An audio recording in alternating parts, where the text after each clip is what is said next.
One day, God will make it happen. Hi there, kumusta ka? Maybe you feel lost, hopeless, at hindi mo na alam kung ano ba yung susunod na mangyayari. But today, I'd like to encourage you. One day, God will make it happen. May mga pagkakataong syempre mapapagod talaga tayo.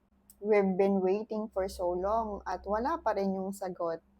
But as Jesus said in John 13:7, you do not realize now what I am doing, but later you will understand. Hindi man natin naiintindihan sa ngayon yung reason behind the delays. Kasi parang feeling naman natin lahat na ng sipag ginawa na natin, lahat na rin ng prayers ginawa na natin. Pero bakit ganun?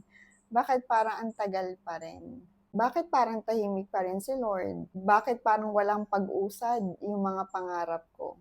But one day, God will make it happen. Hindi mo kailangang pilitin. Hindi mo rin kailangang madaliin. Hindi mo kailangang maintindihan lahat ngayon. You just need to trust His timing. His plans for you is always good. And most importantly, God loves you. And ask God, Lord, ano ba talaga yung tinuturo mo sa akin sa season na naghihintay ako? Maraming pagkakataon, sinasabi na lang natin na, Panginoon, hindi ko na naiintindihan. Pero while I wait, hawakan mo yung puso ko. Bigyan mo ako ng kapayapaan, ng lakas at ng pag-asa na magtiwala lamang sa'yo. Sabi nga dun sa paborito kong kanta ngayon, sa gitna ng bagyo, aawitan kita. Sa lungkot at saya, pupurihin kita. Lord, help me to learn the lesson sa season kung saan hinuhubog mo ako. Sa season kung saan binabago mo ako.